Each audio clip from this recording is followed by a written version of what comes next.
Iron Man at Batman. Alam mo, you know what? Yung TV ko dito, exactly the same. May Iron Man ako at Batman din doon.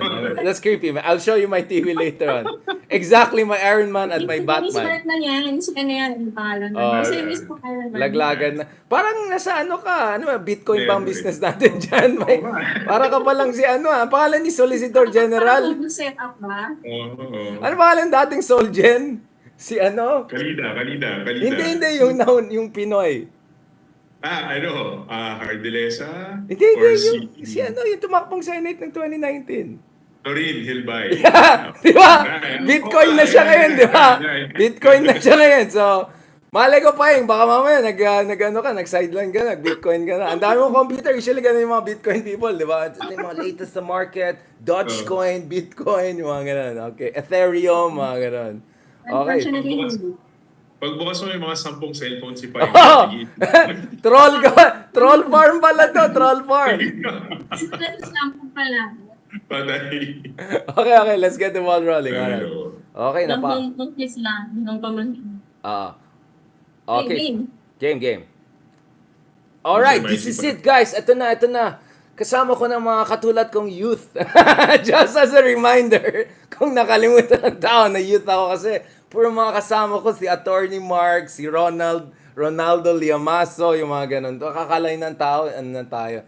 So since youth naman tayo, paki-remind lang sa everyone, at Olympics pa naman ngayon, energy, power, everything. Ito na, kasama natin yung mga two of the leading progressive, leading leaders. that's two of the progressive figures, no, and rising stars na meron tayo. And obviously, just the other day, we had the Akbayan Party. This is also part of Risa Hontiveros. Had their national congress. We had Leni Robredo giving also her address. We had friends from Europe. Giacomo, I got to catch up with him. I'm glad he came in and out without much problem. So lots has been happening. Special moment. And obviously, alam ko, kabilang channel, ni-interview kayo pa So we'll make sure medyo iba ito. Pinagalitan ko pa si Ron. Bakit dito? Okay, kinarin ko sila. Tuloy sabi ni Christian Esquera, wala akong kinalaman dyan. Alright, okay, ang dami natin pag-usapan. Okay guys, thank you so much again for joining us, Rafaela David and Gio Tingson. Rafaela, Paeng? Wait, can I ask, how did Paeng come about? Bakit Paeng? Bakit nga ba? Kasi yun yung tawag sa akin ng mga college classmates ko. Tapos nasanay na lang. Is this an Ateneo thing or what? No. Parang nagsimula sa Paeng, mga blockmates ko Paeng. Pero yung mga medyo masukal kong ka-coordinates, hindi talaga tumatak yung Paeng, Rafa Yeah, exactly. Parang Paeng was always a kind of a gender neutral. It was always a gender neutral, parang unisex. Parang Paeng could be a guy or a girl. Hindi ba parang ganon? Well, usually pang guy talaga siya, diba? Oh, exactly, so maraming uhuti. Akala, lalaki ako. Tapos nagugulat, babae pala ako. So, pero anyways, Rafaela, para siguro mas hindi nalilito yung mga tao. And of course, Gio, I think that's it, right? I mean, there's no complication. Straight to the point. Okay na tayo. Si Gio naman medyo waspy yung background niya, parang Virginia vibes. Ikaw, parang nasa ka, troll farm ba yan? Or Bitcoin center ba yan? Ano ba nangyari dyan? Kasi yung pamangkin ko, nag-bake office siya dito, work from home. So, nakiset up lang ako. Hindi lang IT po siya. So, yan, nakidami. Well, may palo pa siya dito. Yeah, I know. May Iron Man, may Batman. Like, usually mga troll farm yung ganyan yung setup yung 24 hours and all. But hindi nakaupo dun sa paa ni Iron Man. Kasi pa Iron Man yun. Okay. Wow. Ay, talagang kompleto. Doomsday na si Doc. Alright. Okay. Ang dami natin pag-usapan. Okay, guys, ito. Habang may mga updates pa sa Olympics as we speak, si Carlos Yulo, medyo may pag-asa na. Go for G na talaga. Speaking of go for G, how are you guys feeling about the state of affairs for Akbayan Party and for the progressive movement from your perspective? Ikaw muna, Paeng. Well, we're quite hopeful, lalo na ngayon kasi Risa Hontiveros, the highest elected leader of the opposition, comes from our party, Bayan. And for us, she's really shining a bright light, hindi lang para dun sa partido, pero dun sa progressive politics that the party stands for and she stands for. So, minsan ka lang nagkaroon ng isang socialist feminist sa Senado. At kadalas ay hindi na napag-usapan ng ganyang mga klase ng brand of politics. Kaya we're really happy na meron kaming, kumbaga parang modelo na ano ba ang itsura ng isang pag-gobyerno na progresibo. The first socialist since yung isa sa idol ko si Isabela de los Reyes, right? I mean, the last leftist socialist that I can think about is Isabela de los Reyes, right? So you can Panaginip pa lang kami ni Paig nun, nung in power well, siya. sige lang, sige lang. Sige lang. Porket waspy yung background mo, Tucker Carlson ang baka andyan si Tucker Carlson. Ikaw, Gio. Gio, sorry kasi kayo mga Ateneo, kayo ako UP lang ako eh. So hindi ako hindi kasing konyotic. Kasi konyotic. Kasi yung Tagalog ko mas konyo sa inyong dalawa. Yeah. Pero ikaw, Paeng, dahil I don't know, technical yata, and I don't know, you're sounding like Kamala Harris, medyo Frenchy ang, I think it's the sound system or something like that. Hindi ba, Gio?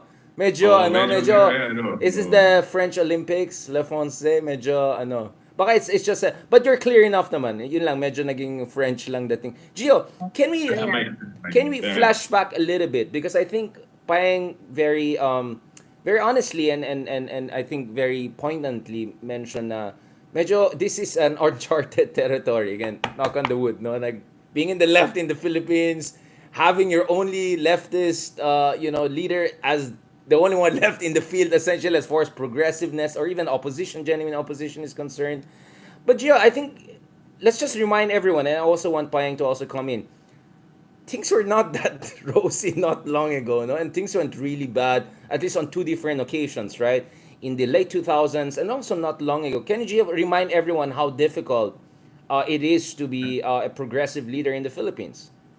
Well, alam mo, lalo na nung past administration, napakahirap. Isipin mo, lalabas ka lang, magmimisa ka, may mga kasama ka na lalapitan ng polis, Right. kukunin yung mga gamit mo, and lahat ng mga galaw, parang point by point, monitored or not monitored. So, parang napaka-challenging nung terrain. Pero sa ngayon, it's a perspective to rebuild it.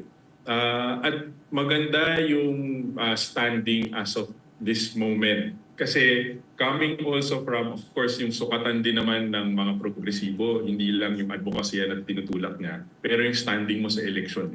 So, di ba, parang 2019, Akbayan lost in the party list run, nag-rebuild siya, worked hard for Senator Risa's re-election in 2022, though the allies lost, di ba, si Senator Risa ay nanalo, at mahirap yun. And ang tanong ay, how do we rebuild from there? And that's what Akbayan has been doing.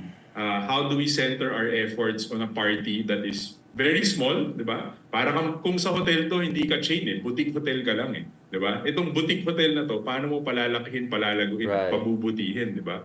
Para sa bansa. So nandun yung standing ng Akbayan. Right. I'll also ask both of you guys, how did you end up as progressive leaders? But just may update na tayo. So officially, may gold medal na tayo. This is our second gold medal in gymnastics. Kay Carlos Yulo. Wow, talaga every time nag-live tayo, may swerte tayo. Last time, nag-champion tayo ng Asia sa basketball. No? Suot ko na yung gymnastics ko. Ito, nalabas ko na yung Wow, man, that's great news. That's great news. Obviously, we'll discuss that separately later on. But Paeng, can you? Yung biceps ni I Carlos know, medyo. Sabi nga ni Ronald, maraming mga marites sa mga gym sessions natin.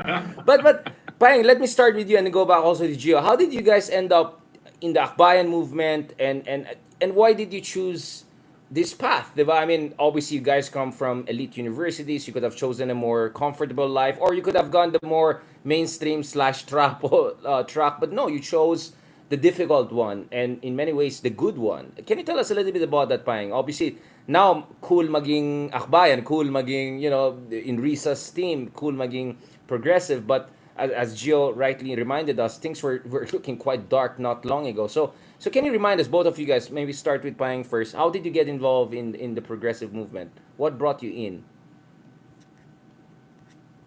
Sana better na yung audio ko ngayon. Medyo gumagal. Yeah, but as long as your audio comes in, I'm more than happy. Yeah. Kasi yung internet ko. Alright, perfect. So, yeah, I think napakahalaga ng formation ko growing up. Especially yung experience ko in the university. Nabanggit mo kanina, pareho kami ni Gio sa Ateneo. halos magka-batch kami actually. He was student council president. I was part of the Oh, political Gio, you're science kabatch with organization Paeng. there. Sorry, I didn't know. It was a Are family. you? Bawi ako ngayon. Sorry, Paeng. So, bumawi lang ako. Sige, sige, go ahead, go Di ahead. ba, bawas na yung stress ko. Yeah, Mas yeah. pwede na ako Sorry, mag-change. Go ahead. So, ayun. I think it was really our exposure, not just sa politics within the university, pero they really allowed us to have a critical view dun sa nangyayari sa labas ng universidad. It was a time ng Hello Garci, it was a time ng Sumilaw Farmers later on, panahon siya nung, I think, Ondoy yung Right. tama ba, Gio, yung grabe yung bagyo. So, grabe yung Yeah. climate change issue. Ito yung panahon ng NDNCTE.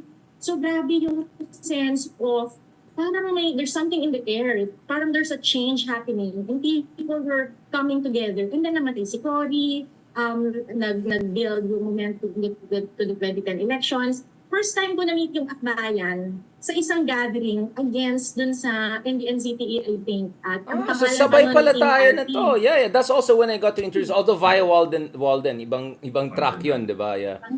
I'm just reminding we're the same, ano rin. Same- Ikaw tayo same ng definition. reform and accountability. Yeah. Ayan yun, Julius Gada. Yeah. Tama. So, I think it really started dun sa parang may mali. And parang may pwede naman siguro tayong gawin. Basta may kasama ka na kumikilos. Ikaw, Gio, so kabatch daw kayo. So how did you enter the fray? So yun, nung panahon nga na yun, no, nasa student council ako, Paeng was in the political science org ng Ateneo. And yan, ang daming issues na lumabas from elections to GMA to iba't iba.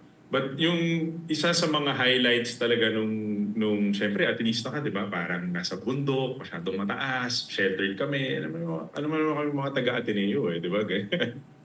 Hindi ko alam in reality, UP lang ako Alam mo naman, kayo mga konyo kayo So itong mga sheltered na batang to, nakakilala ng mga magsasaka mula sa Sumilaw, Bukidnon.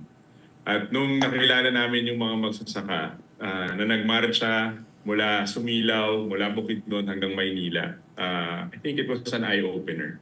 Na yung mga natututunan lang namin sa classroom about social justice, ano ba yung, syempre, Ateneo ka, di ba? So pag-usapan niyo yung mga, ano ba yung systemic sins, di ba? Yung sins na nangyari, sins kasi Ateneo, Christian. Yeah, exactly. At pinag-aaralan siya, tapos biglang, uy, teka, ito pala yung katotohanan nun. And during that time, Akbayan was at the forefront. Si kasamang Kaka was the lawyer, Kakabag-a was the lawyer of the Sumilaw Farmers. Si Josel, na mahal ko, he passed away last year. And si Senator Risa, who was then Congresswoman, kasama yung mga sina Yoyong, sina Karene, they were walking and fighting for their land. No? So nagulat ako na parang, uy, posible pala na tumakbo at ipaglaban ng isang sektor tulad ng Sumilaw ang isang napakalaking issue ng Carper. At nasa Kongreso ka nun, di ba? Nung pinasa Yes, yung Carper. exactly. I remember Carper very well. Yeah, tsaka RH Bill and all of that. All of those were happening at the same time, yeah. So yun, and that exposure, I think, sealed the deal Parang ito yung totoo. Hindi lang siya pinag-aaralan sa classroom, pero alam mo na meron talagang organisasyon na naniniwala na ang kapangyarihan, hindi lang siya para sa elite, pero sa mga karaniwang tao tulad ng mga magsasaka ng Sumilaw. I don't think reading hard kaming mga Atenista. yeah, but the thing is, a lot of Atenista would go, I don't know, to Liberal Party or I don't know, some other party. Why didn't you go to the more mainstream parties? Why did you choose Akbayan Party, which back then was still a very grassroots still? Yes, there was the Eta Rosales, Risa Hontiveros, Kaka, and all of these great stars, but nevertheless, it was still a very young, fresh party with a very uncertain future, difficult conditions during the Arroyo administration. Why didn't you choose the more mainstream one? Again, of course, we're not here to disparage others, but I want to understand why you chose a difficult path, especially when you entered this. Pero di ba parang Paeng nung tulad noon at hanggang ngayon, nakakita ka ng isang partido na pumapalag. Yung palag na ginagawa ni Senator Risa sa mga pogo, tsaka yung palag na ginagawa niya sa mga malalaking tao tulad ni Pastor Kibuloy, nakita ko nung panahon na yon na kahit sino ka, kahit gaano ka kaliit, pinapalagan mo At parang, uy, shucks, in this window and in this horizon, parang pwede nating ipaglaban yung mga bagay na pinag-iisipan lang natin na parang kaya ba talaga to? Kaya ba talaga ang issue ng Carper, ng social justice, ng RH law, ng SK reform, di ba? Sa isang partido na naniniwala sa mga karaniwang tao. So, doon ako nagulat. Yung pinapalagan ka ng ganun. At hindi lang palag for the sake of palag, di ba? Palag na mananalo. Kasi minsan kasi papalag pero wala naman, Yeah, di ba? exactly, yeah. Pero ito, sabi ko, wild, nanalo. Wild, nagawa ng paraan. Wild, napasa yung reforma. So, doon ako syempre sa ganung klaseng kasama, di ba? Payang, just for the purpose of our audience, can you tell us a little bit about the whole Carper and some of these key struggles that that kind of hooked you into the movement? Of course, Gio is also free. Yeah, yeah. Yeah, bago siguro, just before answering that, gusto kong dito muna yung sinabi ni Gio about why I joined. Why at Bayan Yes, also that, particularly. of course. Yes, please. Yeah. Maganda kasi yung sinabi niya about, Akbayan, pag tinignan mo actually yung pangalan, it means Akbayan Citizens Action Party. It was created not by politicians. Binuo siya ng ibang people's organizations, NGOs, civil society organizations. Ang kwento pa nga nila sa amin, kasi medyo bata pa kami, binuo yung Akbayan ng 98. Electoral arm siya ng mass movement. And it was Right. very clear na meron siyang, hindi siya binuo para lang sa kapangyarihan, pero parang at least agenda ng mamamayan. And the beautiful thing about it is, many of our politicians, actually all of our politicians, hindi yan galing dun sa traditional na political dynasty. Right. Karamihan ng mga political parties sa Pilipinas ay dynastic. Kaya siguro may factor. So parang nakaka-inspire siya na ang lakas ng loob naman ng mga taong to, feeling nila kaya nilang manalo ng Senado. So yung ganung Yung palag din, di ba? Yung audacity, di ba? Yeah, yeah. So, Yeah. ang kwento ko sa mga sister parties na may mga dumalo kasi sa Pinas, sabi ko sa kanila, sa isang bansa na walang party system, meron kang 200 plus political parties na hindi naman mga partido, mga parang fans club or tutulungan, bihikulo ng mga traditional family. It takes so much faith actually try to build one and run one political party na talagang maging totoong partido na nagpo-kongreso, may proseso at iba pa. That being said, yung sa Carper, interestingly, nung panahon na nakasayan, kung nasa loob ka, Richard, kami yung mga nasa labas, nandun sa grade 2 ba yun or grade 3 ng Congress? Mga dalang mga placards, nagkisama sa mga, doon, nag-show ng support at habang nandun nga sa loob yung ating kongresista, si Risa. So, nakikita namin yung beauty ng while you have people inside the halls of power, you also have ordinary citizens, partido ng member ng Partido Akbayan, mga kasama mula sa community. Saka iba-ibang sektor din na nakikisa, makikita mo yung talagang yung put pressure on various spaces. At hindi pwedeng sa isa lang, hindi pwedeng sa labas lang. You really aim to also get power inside. Kaya Yes, Gio, please. Hindi ako natatakot na sabihin na balang araw si Commander Paeng ng Atenito Coalition kaya maging senador. Dala ng partidong Akbayan, di ba? She's Yeah. sounding almost like Risa. She's looking like Risa. She's sounding like Risa. I'm sure buying that's completely natural. parang Risa magsalita to, di ba? Yeah. I can see the mentorship. Baka iba lang yung background. I can see the mentorship. Yeah, I can. Oh, by the way, that's a compliment, just to be clear. No, I mean, going back to this, just to remind, focus kasi ako sa West Philippine Sea issue. May pinas kami resolution renaming West Philippine Sea. So baka sinasabi na iba, si Richard Conyo nasa loob lang ng building, hindi nagra-rally and all of that. But going back to the G, can you also tell us a little bit about the Carper and what is your angle? Because just if you want to talk about land reform and all, ang tagal na natin pinag-usapan yan. I think there's all of these jokes about the Philippines, the longest running and the most unsuccessful land reform. Like we never, we always succeed at failing to get the land reform across the line. Can you tell me about bakit mahalaga yung Carper niyan? And then of course, Hacienda Luisita, there was also that kind of background, which of course, one of our comrades and friends, Leloy Claudio also got him hooked into the movement. So can we talk about that? Yeah. Pero bago ako magpatuloy, gusto ko lang i-note na isa kayo ni Walden sa mga unang nagsabi na dapat West Philippine Sea ang pangalan ng South China Sea. I just want Yeah, to and on the record yan, I interviewed him on that for the Sigurado. Diplomat magazine. So hindi ito Sigurado yan. pa-cute. Yeah. Start ng kasayan, coach in Diba? Diyan nagsimula yung career ko. No? So essentially, whatever I am today, nagsimula. Ayan. So ngayon, Right. may obligasyon ka na talaga, di ba? Na itulak ang ating foreign policy for the West Philippine Sea. Ayan. Then, Gio, yes. pagbalik lang sa Carper, no? Bakit mahalaga yung land reform? Dami kasi talagang nagsasabi na pag binigay mo yan sa mga magsasaka, hindi naman nila kayang i-develop, etc. Pero babalikan ko yung antas na paano ba natin ini-equalize yung playing field? Di ka naman pwedeng basta-basta lang magbigay ng lupa na walang kasamang tulong di ba? Kaya nga nandyan yung hindi lang sa whole of government approach, pero yung buong bansa na tumutulong sa mga kasama natin, na mga magsasaka, na bigyan hindi lang ng pagmamay-ari, pero fundamental. Kasi nagsisimula yan na dapat ikaw ang magmay-ari ng lupa mo Kasi ikaw ang magde-decide doon sa property, ikaw ang magde-develop, sa'yo ang, di ba, all the economic, personal, social, community gains. Pero hindi yan pwede na, sa'yo na yan tas goodbye, bahala ka na. Yung trabaho natin, trabaho ng gobyerno, ng komunidad, ay tulungan yung mga kasama na i-develop yung kanilang lupa. So bahagi yun ng programa dapat ng land reform. Are we doing it efficiently? Of course, that's another debatable issue. Are we doing it well and perfectly? Of course, debatable yan. Definitely, but definitely, tama ang land reform, kailangan ng tulong ng mga kasama, and it is our duty and our job, no? Lalo na po yung mga kasama natin sa gobyerno, tulungan ang mga kasama sa kanayunan, lalo na ang mga beneficiaries ng land reform. So kung naniniwala ko, kaya kailangan i-extend yung panahon na yun Kasi hindi pa tapos yung distribution. Ang daming mga tao at grupo na nag-hold ng land distribution, kaya na-delay. So that extension, I think, helped. At pinasa ng akbayan, pinasa ni nakasamang Walden at ng iba nating mga kongresista nung panahon na yon, yung Carper, no? Right.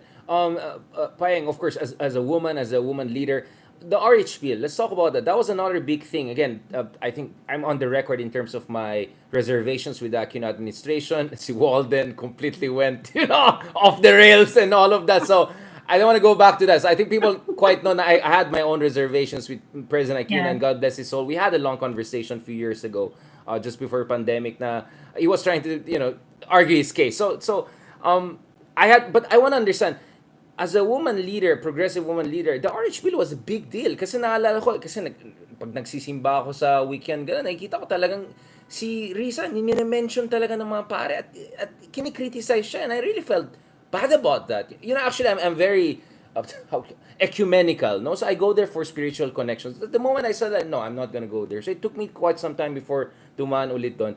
So the RH bill was really big deal kasi ang kabangga mo dyan, yung simbahan, ang dami mga interests, dami mga groups with different ideological leanings. How did you feel about that? Because Risa also played a very important role in the RH bill, Yeah, actually sobrang nakakatuwa yung intro mo na within the Aquino administration, definitely may mga contradictions. And we were part of that coalition And talagang may mga tensions yun. So it's also an exercise of coalition politics within parties, LP, Akbayan, etc. Pero alam namin may mga key victories ang mga sektor na dapat panghawakan, at isa yon yung reproductive health law that was passed na talagang nilaban ng dekada at naipanalo through the different advocacies within government and outside government. Particularly dun sa nabanggit mo na napakahalaga niya na Akbayan was as a feminist political party. Right. Tinindigan niya kahit na alam namin it was gonna cost us. Kaya nga si Risa nandun siya sa mga banner ng Team Patay. Kasi may mga allegations na pag pinasa yung RH bill, naku, magkakaroon ng ibig sabihin yan, pro-abortion, na hindi naman. We needed to clarify na that was people were afraid of women's empowerment. Kaya binabato nila yung mga allegations na wala naman doon sa batas. But we were resolute. Alam namin kailangan siyang tindigan para sa mga kababaihan. At masaya kami kasi naipanalo siya. At medyo close to my heart yan kasi ako ay galing sa isang Catholic school. Right. Alam mo yung alam mo yung ano rin, the conflict of women empowerment vis-a-vis their faith. So it was really inspiring also to be part of a party na kayang pagtawidin yung ganoong paniniwala na even as Filipinos or religious and meron tayong mga kanya-kanyang religious beliefs, hindi ibig sabihin dapat ay mag-contradict yun sa women's empowerment, especially with regards our bodies. Gio, gusto ko nang balikan on that. I mean, both of you are products of Catholic schooling, Ateneo, and all of that.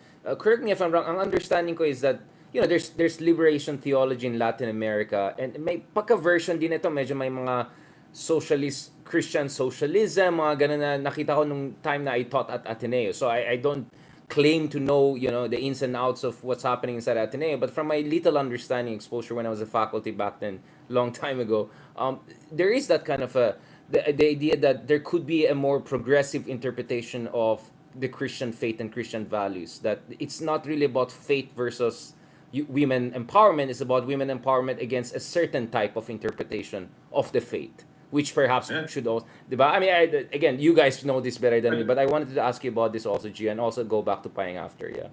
Naalala ko lang yung panahon na at the height of the RH bill, no, talagang naging malaking talakayan to sa simbahan. At siguro pupuntahan ko or I point out doon sa sinabi ng mga theology teachers. And they were saying na in good faith, in good conscience, Catholics can support the reproductive health law. And ang haba ng paliwanag, isa sa mga pinaka-iniidolo ko si Bobby Gibbs. Yeah, oo. Meron pa, di ba? Sinasabi nila yung the freedom to decide. These are Jesuits. Meron din. Yes. Well, ex-Jesuit. Baka din. Basta may Jesuit training. But theology teachers ng Ateneo. At iba't ibang mga paaralan, no? But karamihan mga Ateneo theology teachers, nagsabi na in good conscience, kapag sinabi ng konsensya natin, karapatan ng mga kababaihan, tinignan niya ng point by point. And they ano ba yung Catholic doctrine na sinaipay? Nakalimutan ko na. Gabi na kasi, but maalala. Don't worry, I'm not gonna quiz you guys on your theological expertise. Pero yun, no? Yeah. Binabanggit lang nila na in good faith kaya. At tingin ko, babalikan nila kung saan yung foundation natin bilang tao di ba? Yung conscience natin, yung pangangailangan, yung ating freedom, di ba? Dapat doon tayo nakaangkla. Na tingin na sa tingin ko, at the end of the day, ano yan ng Diyos kaloob yan or binigyan sa atin ng Diyos para tayo din ang magdesisyon ayon sa gusto niya. Ayan. Yung mga ganyan tayo mga balikan din kita dyan. Kasi ang kasama dyan, when it comes to Akbayan, ito ay isang progresibong partido na kung saan pinag-usapan din ng divorce, LGBTQ rights, among other things, na obviously standards sa mga democratic, progressive parties all around the world. But nevertheless, may mga conservative groups or certain conservative interpretation of the Christian faith among others, which would question these things. Again, how did you also reconcile that? I can easily see yung preconception or reproductive health medyo on the theological level, even if I'm not a theological expert. Nakikita ko na how can you argue now in the end problema.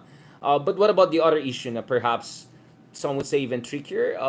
How did you also reconcile that? The reason I'm also emphasizing this Paying and Gio is because I think there's a misconception na kung progressive ka or leftist ka, atheist ka, or komunista ka. You know, all of those, I'm pushing back against that stereotypes because all of us are progressive in a way, but I think all of us are people of faith in one way or another, right? Some of us may be more theologically expert than other, but so I'm just reminding people that we are people of faith and we see some reconciliation here with some of the political progressive values here. Can you tell me about your case, Paying, as a woman leader? Sige, actually, yan nga yung misconception, no? Pero yung gusto ko lang bumalik before the personal, yung organizational, Akbayan and many ng mga nasa kaliwa sa Pilipinas actually takes root sa kanilang expression of faith. So their activism was actually part of their expression of faith. Right. Similar sa Latin America, rooted nga dun sa nabanggit mo kaninang liberation theology. Kasi pag sinabing liberation theology, yung liberation na kadalasan ang iniisip ng mga Catholic, makukuha mo yan kapag ikaw ay nag-pass on na to the next life.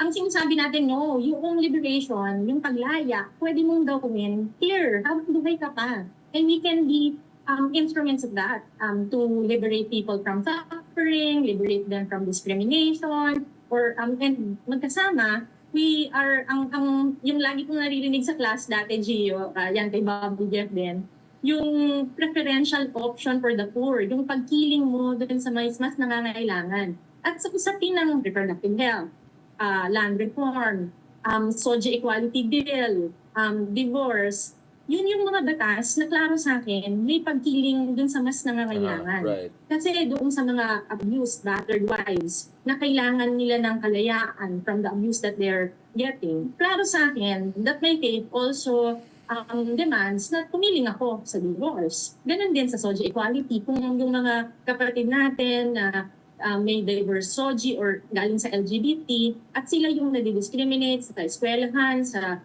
mga workplaces, klaro sa akin that my faith also demands na may pagkiling sa pagkakapantay-pantay lang. So yun siguro yung I think the very crucial intersection din. So yung common thread sa iyo, Paeng, is yung helping the downtrodden, the underprivileged.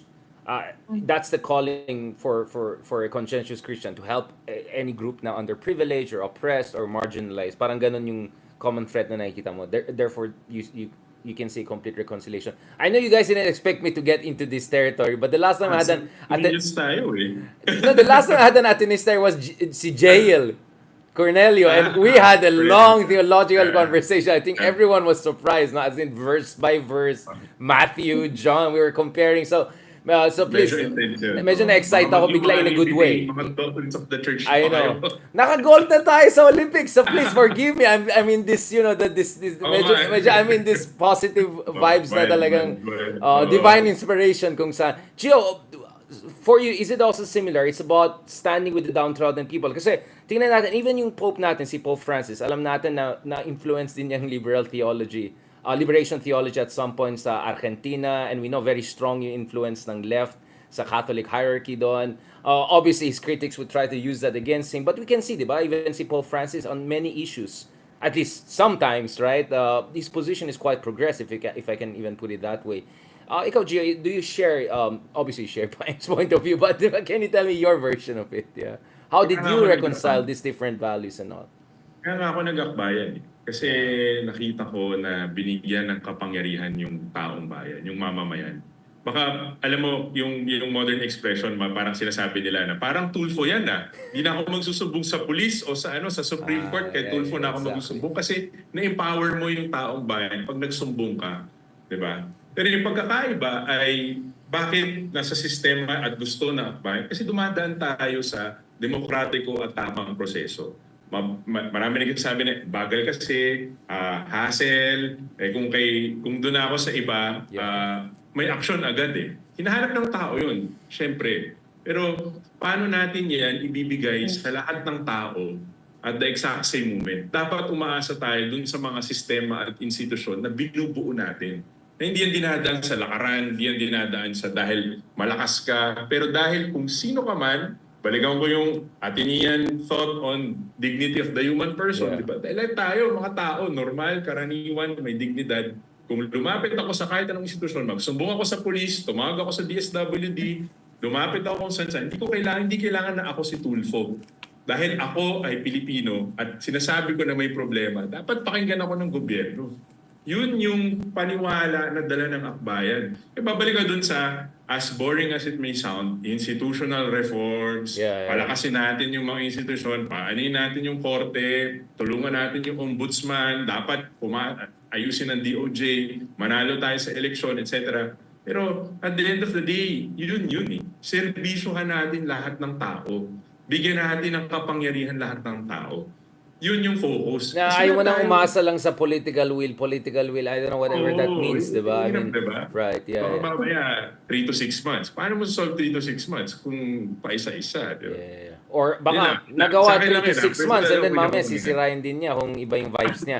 Payeng, what about you also in this issue of institutional reform? Kasi I want to transition into the darker phase of this discussion, but we're still in the positive phase, no? RH bill, nakapasa, Corper, among others. Hopeful tayo, Yeah, hopeful. papunta na tayo kay Duterte. Papunta tayo sa exciting part. So I want to ask also on this, on the institutional reform issue na, I mean, Rafi Tulfo is my colleague in One News TV5, and his version, I interviewed him, it's on the record. Ang point niya is that, no, he's not against due process, but he feels ang daming red tape, kaya minsan pinapagalitan niya. So that's his idea. But from what I heard behind the scenes, he coordinates with mayors, including with Vico and all, kung may mga gustong tulong. But nevertheless, it's very personalistic. It's very personality based. I mean, let's be honest. It's because he's a Tulfo, makikinig talaga yung mga pulis sa mga others. And Tama. aminado din naman siya na once in a while, he goes off the rail, to put it mildly. And yung isang kapatid niya, si Ben, medyo next level pa yan, di ba? So, I can see where you're coming from. What about you, Paeng? Doon sa mga tao nang sinasabi na, yung democracy niyan, purong ano lang yan, or yung mga korte, compromise lang yan, justice is just for the wealthy who can afford good lawyers. So, where does this institutional reform come in? Yeah, dito naman lalabas kung kanina yung liberation, yung theology part. Yung political side ko naman, as a policy student, very for us, and that's why also I entered a political party. Merong certain belief na you need to make sure that the reforms you want are translated into institutional policies, reforms, structures, para mawala man yung personahe, nandyan pa rin yung mga reforma na gusto mong i-keep at gusto mong magservisyo nga dun sa sinasabi ni Gio, lahat dapat na cater. Kasi klaro sa, klaro sa amin, hindi naman kami galing sa political family. So wala kaming longevity ng kung ano ko yung susunod sa akin, siya yung magpapatuloy ng legasiya namin. Sa amin, ang sustained reforms namin, it's actually in institutionalizing the party. Ibig sabihin, yung partido, kung mawala ako man, ay matapos na yung termino ko. Si Gio, pagkatapos niya maging chair, alam namin tuloy yung mga bagay na gusto namin makita. At meron kang, in a way, you make sure that the principles and the programs that you want to fight for, hindi mawawala kapag nawala yung mga personalities. Hindi siya nakadepende dun sa whims or even, essentially mortality of a certain person. No? Yun ang idea, di ba? Hindi lang yan. Maganda actually yung yung example ni Jed Sedugredo sa Naga. Kaya maganda yung Naga model. Kasi sanay tayo, pag di kailangan, diretso ko kay mayor, kay congressman, etc. Ang ginagawa nila Mayor Jessie, kasi ganun yung nakasanayan What he does is, instead of it being about him, it's about his local government. Making sure that the institutions na dapat nagbibigay ng social welfare projects or programs, ay lumalakas as he is also responding dun sa mga pangangailangan ng constituency niya. So it wasn't about him. The Naga governance model is still there kahit wala na siya. Kasi nga, the institutions kahit paano pinalakas niya. That's very important kasi, aminin natin, one of the cynical things I've heard, and I kind of see where it's coming from, ito yung idea na ang mga tao ay galit lang sa corruption kung hindi sila nag-benefit. No? Yung mga idea na, pag, di ba, dami sinasabi ng tao, pero kung yung mayor na corrupt, na alam natin corrupt, biglang tumulong siya doon sa kasal mo, or may, God forbid, may funeral or ganun, biglang, hindi, pero mabait naman siya, tumulong siya. You see what happens, sir? Kasi, when you make things based on personalities, corruption is unavoidable. In fact, the least bad form of corruption is yung tinatawag na access corruption, right? Na essentially, you're using extra procedural terms to gain access to the right person. So, ang problema dyan is, kung umasa ka lang sa mayor, ilang tao lang mamimit ng mayor sa isang araw. Diba? So, palakasan ang mangyayari dyan. Nepotism talaga mangyayari dyan. Unavoidable yan. Or, God forbid, even worse kind of things. No? So, kaya nga kailangan mo ng malakas na institution para hindi na kailangan mamit mo pa yung mayor. Kung maayos yung gobyerno, maayos yung birokrasya, yung pinakauna mamimit mo dun sa pa lang, sa opisina, maayos na lahat. So, that's the whole point when we say institutions. Hindi ito abstract. Ang sinasabi natin, kung maayos lahat, rank and file, hindi na pwede na umasa lang tayo dun sa taas. Nevertheless, of course, we agree that leadership is important. Kasi kung yung tao sa taas, corrupt or problematic, maapektuhan din yung rank and file. So, the two have to work together. No? And for me, the best form of leader is a leader who invests in immortality of good institutions beyond himself. Diba? The worst kind of leader is i-beholden mo sa inyo. So I think I really appreciate it. Now, speaking of political will, and I am the solution, and 3 to 6 months and all, comes to Duterte. Because, let's be honest, all of us got into let's say, realm of political consciousness nung panahon ni Pinoy, which for all of its shortcomings and all, which we can have a long discussion about and we may disagree, um, at least reformist, at least some positive things were happening. At least medyo mabango ang Pilipinas, di ba? Rising tiger economy. And then comes Duterte. And I think all of us were having our own PTSD after 2016 elections. Ibang usapan pa in 2022. And I think it was difficult. All of us were struggling. Ako, I just entered media. So I had to be quote-unquote objective. Kasi dito sa Pilipinas, hindi naman katulad sa US na pwede ka Democratic analyst or Republican analyst. So I was very tortured. It was a very difficult moment. As an educator, I won't say which school, but there were times na half of my class were saying, baka naman, tama si Digong, yun ang kailangan na gawin, di ba? So it was a very difficult moment for me kasi hindi naman ako aktivista katulad niyo, di ba? But eventually, I think I had to, you know, with platform and voice comes responsibility. So that's why I became very, hindi naman rabid, but very, very open critic of the Duterte administration. And of course, now, medyo next level na tayo. What about you guys? What was your journey? Ikaw, Gio? Pinoy is one thing. I mean, of course, you have friends also in the Liberal Party and other things. Ito, Marojas loses. And then comes Duterte and the dark ages start. I mean, how on earth did you cope with that? Yun ba yung dahilan na medyo puting buhok mo dito? Maka digong time ba yan?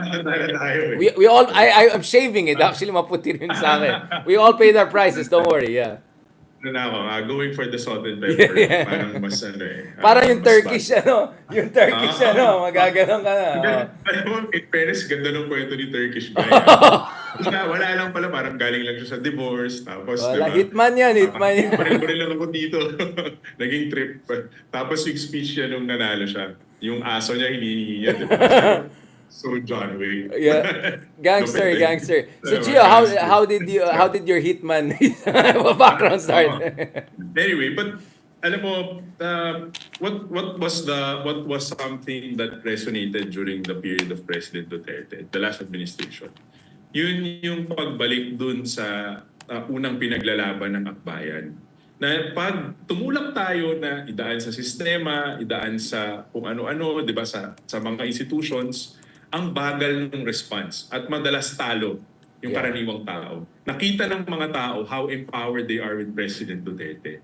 Kaya hanggang ngayon, pag tinignan mo yung approval ratings, even ni Vice President Sara Duterte, napakataas. Kasi ang karaniwang tao, nakakaramdam ng tunay na kapangyarihan na makapasok ang isang tulad ni President Duterte. Right. Siyempre, di ba, may complications yan, etc. But at the end of the day, it's not what you say, what you do, but how people feel. Naramdaman nila yun eh. Naramdaman nila yung kapangyarihan sa panahon ni President Duterte. I think that's one thing that we should study and look into always. No? And doon din yung shocks, yung parang nung nanalo siya, syempre lahat ng pinaniniwalaan mo na tama, dapat democratic institution building tayo, magtiwala tayo sa sistema, diba? Trust the system. Wala, parang kaboom, negative, di ba? And yun yung isang bagay na till today, it will always haunt you. It will always haunt you. Parang paano mo ibabalik doon sa pananaw na magtiwala ka sa sistema. Alam naman natin, yung sistema sa Pilipinas, medyo joke time din yan, di ba? Most of the time, parang, nakipaglokohan lang tayo dito Kahit ako as a lawyer, kahit gaano kaganda yung pleading ko, at the end of the day, parang, teka, medyo mahirap tong ano na to Itong, hindi to based on merit Pero baka ma-disbar ako, but yun. Si Harry Roque pa naman yung concern ngayon sa disbarment. Don't worry. Mahaba yung pila, marami madidisbar soon, bro. Tama ka. But, diba, yun yung pananaw. Yun yung something about it. But kung titignan mo rin, di ba, a populist, of course, that empowers people, iba talaga yung naramdaman at naranasan natin sa Pilipinas. So, paano mo babalansin? Kasi there are valid points, there are, of course, a lot of negative points also. Pero paano mo babalansin na nabigyan mo, na paramdam mo sa taong bayan na may kapangyarihan sila? Is it just a communications thing? Is it because, di ba, kahit ngayon, alam mo, may kausap lang ako recently, sabi niya, hirap na hirap yung kaibigan natin, pero lumapit ako sa Malasakit Center at pinagawa ko, di ba? Alam natin, Malasakit Center, ano yan, project yan ng isang from the Duterte administration. Si Bongo, kay Bongo yan. Yeah. Senator Bongo. So, kailangan natin talaga siyang, hindi natin siya pwedeng i-dismiss lang Right. ang daming, of course, there is a major setback. Ang daming setback na nangyari sa Pilipinas no panahon na yun. Pero tignan din natin bakit naramdaman at nararamdaman pa rin ng mga tao ayon sa approval ratings na mahalaga yung kontribusyon at nagawa ng isang Duterte administration at ng mga kasama ni President Duterte. Yun yung kailangan nating tignan. Interesting. Of course, Yeah, I'll go back to that. That's very important. I mean, I had to write a whole book on Duterte coming to power because precisely what, di ba? Because I wanted to understand na hindi lang ito budol. Although eventually budol naman talaga siya, but you have to understand there was a sincerity that made people believe.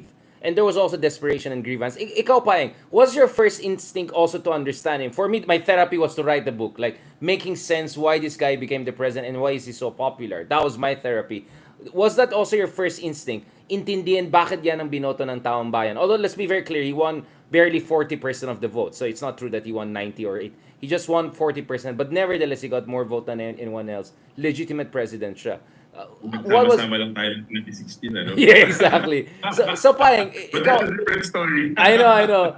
Anong instinct mo doon? Or yeah, as Gio said, do you think na kung hindi na split between Grace po and Maros, we would have been in totally different? Because you can also make that argument. Because my other argument was there's also contingency. If Binay was not demolished and self-demolished during debate, I think Binay would have been the front runner. Every reason. Kasi populism, yung sinasabi ni Gio. Pero sabi, mas effective pa nga Binay. Exhibit A, mas Makati ako kaysa Davao. No offense, diba? And then of course, the Poe, Marojas back and forth and their mistakes. So the three actually demolished each other and Duterte came from behind. But contingency aside, what else was your understanding of why Duterte won and why he became so popular?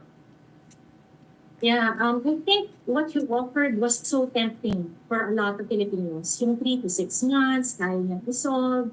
At the time na parang yung mga institutions natin, as Gio said, parang may pagkiling sa, kesa dun sa mas nakakailangan, yung institutions natin, unfortunately, ay sobrang Jurassic and sobrang entrenched yung pagpapadron.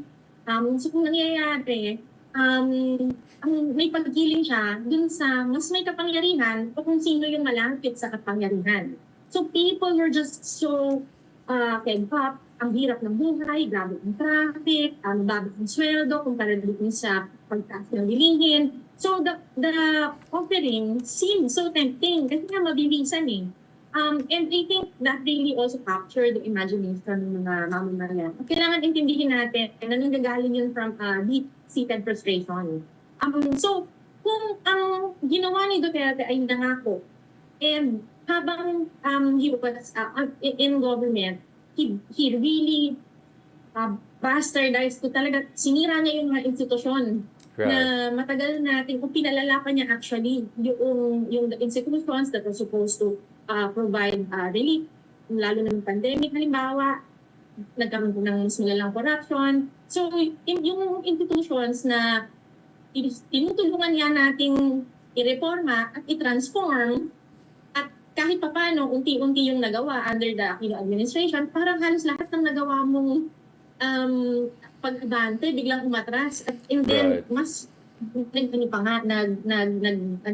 lumala pa lalo. So, pero sa harap nun, again, it's a tempting offering eh. So, kailangan matutunan yun ng mga kaliwa kasi we recognize the frustrations of Filipinos, that the institutions don't work for them. How do we make institutional transformation, yung mga gusto nating gawin nga medyo magre-require ng mahabang panahon, pero yun kasi yung sustainable, tempting din at legitimate alternative and option para sa mga mamamayan.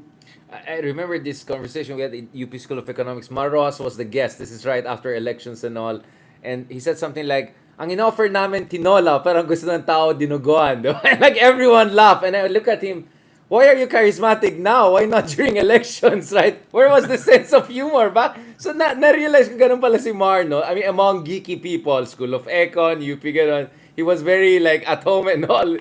But parang sobrang stiff niya, di ba? So, we can talk about also the inadequacies and shortcomings of different candidates. With all due respect, I think Maros deserved more respect in terms of what he did during the Yolanda, no? So I talked to people on the ground. In fairness naman to the guy, he really risked his life and all. We can talk about competence and all, but I think, coming from Duterte and those people, that's the last thing. But nevertheless, I think one thing I appreciate about our discussion right away is when I asked you about Duterte's victory, the immediate response I got from both of you guys was, first of all, intindihin natin yung mga voters.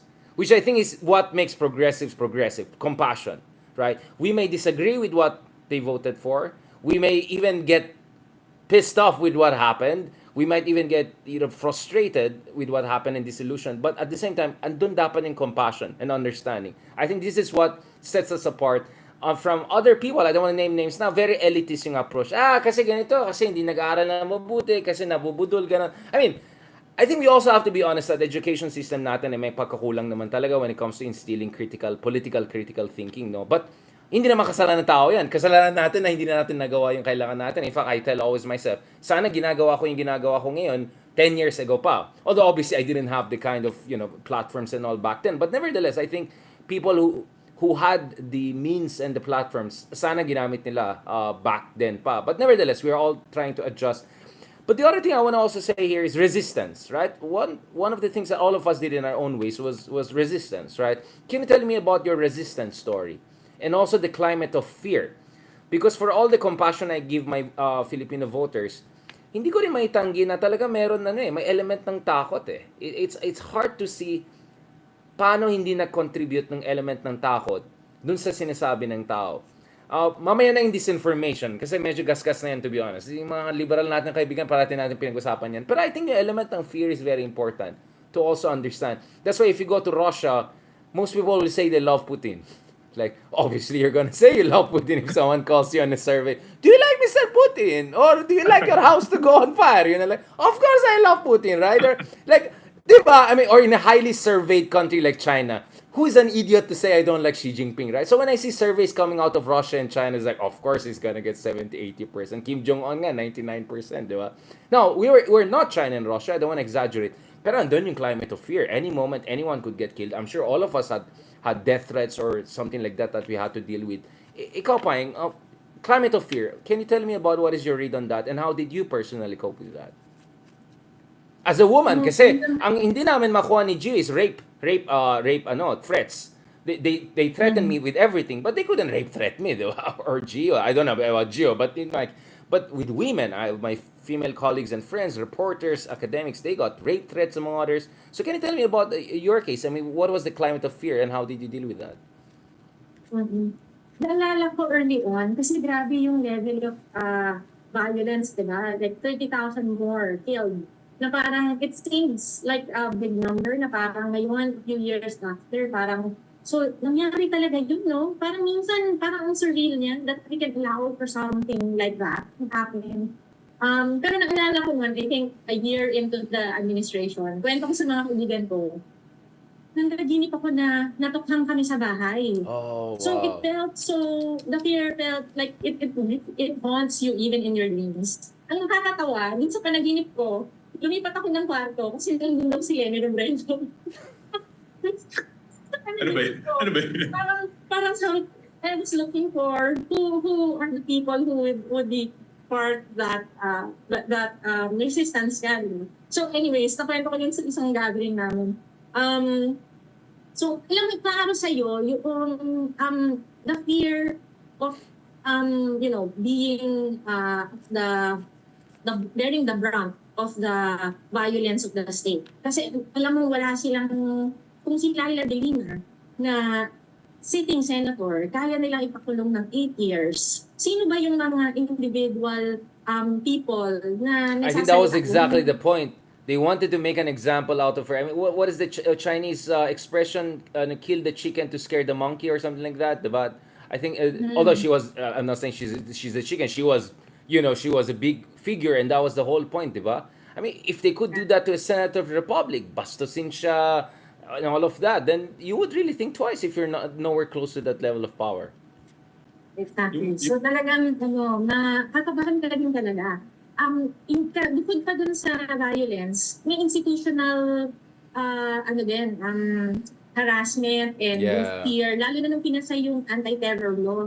And we were, kasi part ako ng isang NGO, no? We had to report all of our funding, everything, may mandatory reporting. Otherwise, pwede kang itag as tumatanggap ng money laundering or Grabe, no? may possibility of terrorist funding. So, for people within civil society, may multiple levels yung takot. Tapos may mga ilang kaibigan kami, dinalaw pa din sila ng pulis sa opisina. So, yung climate of fear was so real, but the beautiful thing was, even within that climate of fear, hindi naman tumigil magsalita yung mga kasama, within Right. akbayan, sa mga partners natin. So, I think yung tapang kahit papano, nakakahawak din sa isa't isa. So, kahit busy. Akbayan, effectively. Yes, Gio. Yeah. Alam mo, napakahirap niya na hindi ko makakalimutan yung 2019 kasi yun yung panahon na naging nominee ako ng Akbayan. And when we ran that election, lahat ng mga tao takot na takot. In fact, di ba kasabay, kung tumatakbo kami sa party list noon, tumatakbo yung 8 Diretso noon. Alala ko yung mga horror stories na after the elections, nagsabi sila na hindi tinawagan kami na huwag kayong suportahan. May tumawag sa amin na huwag kayong dalhin. May tumawag sa amin na ito ang standing orders. Hindi niyo pwede... Or ilalagay namin kayo sa drug list, narco-politician. Exactly, yeah. So yung takot, yung climate of fear, present yun. In fact, I remember even we were leading the legal unit of the party, no?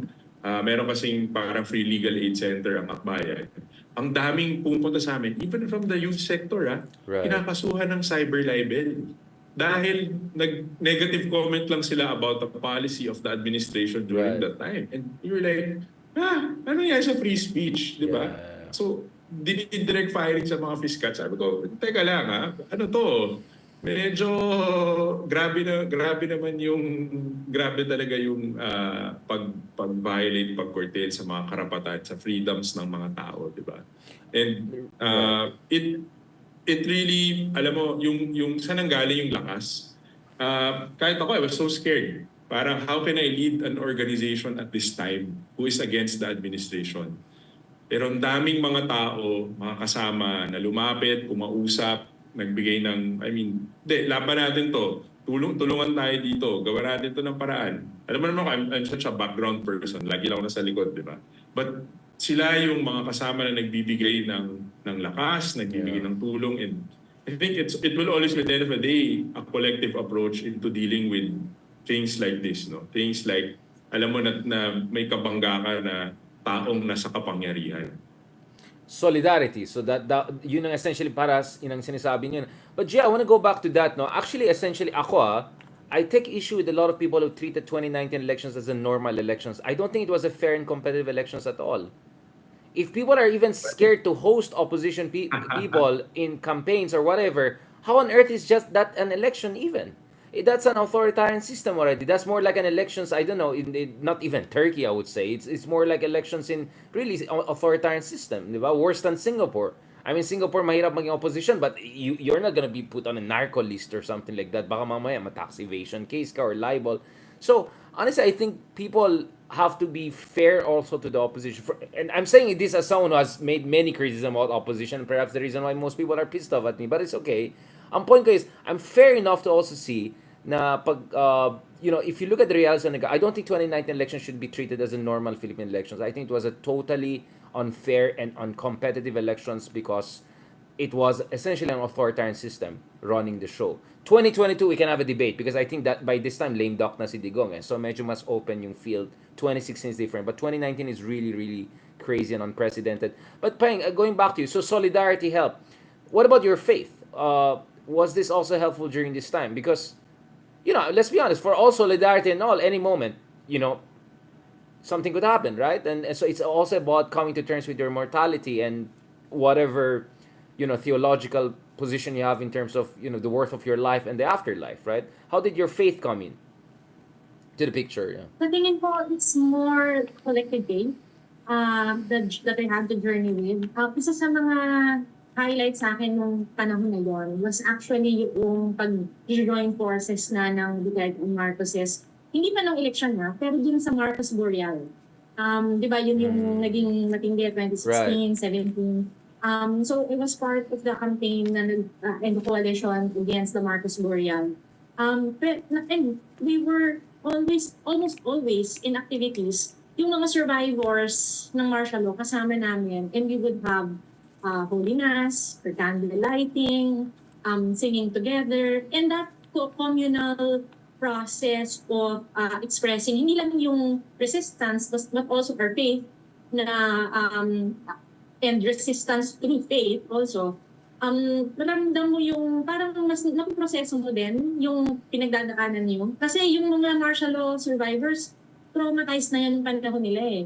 And now, they're faced again with another administration na kaya in broad daylight mamatay ng kapwa Pilipino. So, yung level of trauma na kinailangan uli nilang i-experience, and then meron pang Marcos Burial, it was such a powerful moment just being there with them and expressing our collective resistance and faith. Yun sa mga in a way, ano siya eh, para siyang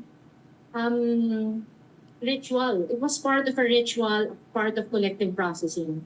So that was, anyway, that was a church, right? That community, right? That solidarity was kind of your church, right? There's a spiritual aspect to that. Gia, I want to talk about also yung mga victims ng EJK. I mean, Kian de los Santos case obviously was really a wake-up moment for a lot of people, especially middle-class, upper-class Filipinos who were still shielded from the catastrophe and horror out there. But may mga kilala akong kaibigan na nag-migrate out of the Philippines. Like, they just said, this country is morally bankrupt. I don't want to do anything about it. Like, ganun yung level. Obviously, of course, they had privilege to go abroad. I mean, I'm not blind to that. But it was just that, it was just totally unconscionable for a lot of...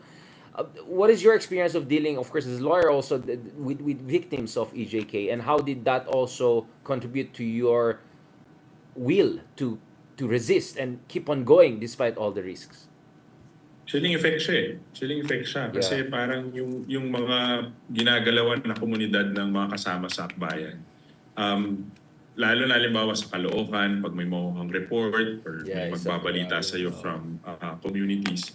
Talagang minsan, meron kang, alam mo yung may 5 seconds ka na, shucks, nangyari ba to? Totoo ba to? Anong gagawin ko? Kaya ba natin itong gawa ng paraan? Laging may ganun. That out-of-body experience. Parang, parang, is this happening? Yeah, I know what you're saying. Yeah. Hindi ko makapaniwala. Kaya nga, maganda siguro na maging Tagalog yung libro ni Pat Evangelista. No? Kaya para mabasa ng maraming mga kasama. But anyway, going back. Pero titignan mo, kasi saan nakukuha ng mga pamilya na naapektuhan ng EJK yung courage na ituloy yung mga kaso na mayroon sila ngayon. Yun yung isang side. On the flip side, makikita mo rin yung mga tao na pagkausap mo, alam mo, luminis yung komunidad namin. Alam mo, walang addict sa amin, walang lumalabas paggabi.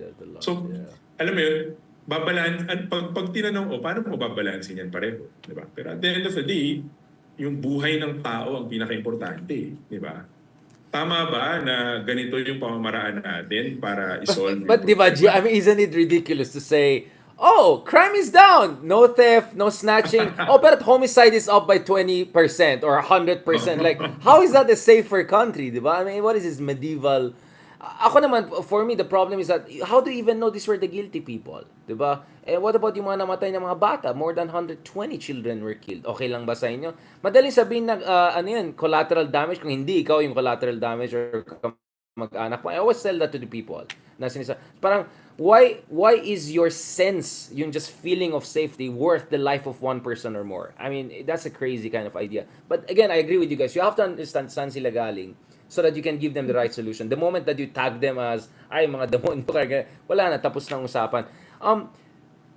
Now, pandemic and going to the elections, what was your experience dealing with it? I know that Gio also, you wrote something on Rappler about this, the COVID experience and all. Can you tell me a little bit about that? Kasi medyo grabe din yung cyber libel moment. But yeah, I was threatened during that time. I was also threatened when, medyo mahaba yung usapan, may bagong administration na hindi ko nasabihin sino, but I was also on the list, so medyo crazy yung situation. So, can you tell me about that, Gio? And then I'll ask also Payeng about the Ano nga, pandemic. sabi ko Yeah. lang na minsan nakala ko magsulat, mapapagalitan pa ako. Kaya sabi, di talaga ako pwede sa limelight kung ano-ano na pinagsasabi ko eh. Pero yun yung konteksto eh, yun yung totoo at yun yung kailangan at that point, di ba? Hindi tayo makapagkita, hindi tayo makapagbuo ng conversations on a face-to-face level. Paano mo gagawin? Kailangan mo isulat, kailangan mo ipahagi, Yeah. di ba? And at the end of the day, babalikan mo, ano ba yung mga non-negotiables? Ano ba yung prinsipyo na tinutulak ng mga kasama, ng partido? Diba? So doon ka. At tingin ko, kung nakaangkla ka doon, ang susunod na kailangan mo, matinong diskarte. Hindi ka naman pwedeng banat lang ng banat eh, di ba? Tinatimingan lahat yan or dinadaan yan sa kung ano yung effective, ano yung kailangan. So, dapat, ito yung mahirap, ito yung burden of leadership eh. Di pwedeng gawin mo lang yung gusto mo. At kahit alam mong tama na gawin mo yan, pero yan ba yung pinaka-effective? Ito ba yung magbabalansin ng interest? Ito ba yung, di ba? Ito ba yung gagawa or papagalaw sa atin para alisan natin yung mindset na wala naman tayong mapapala sa demokrasya? Kailangan siya pag-isipan, kailangan siya pagnilayan, pero kailangan mabilis ka din gumalaw. So yun lang ako, mahirap, no? Napakahirap ng trabaho ng mga namumuno sa partido, sa bansa. Kahit kay President Marcos, napakahirap ng trabaho niya. Napakahirap ng trabaho ng mga mayor natin at mga congressmen natin.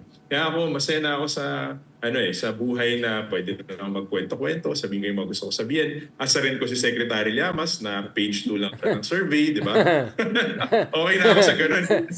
Mas pinansin yung page 2 kaysa yung page 1. Yabang niya kasi sabi, mas mataas ako kay Kibuloy, pero page 2 ko pa rin.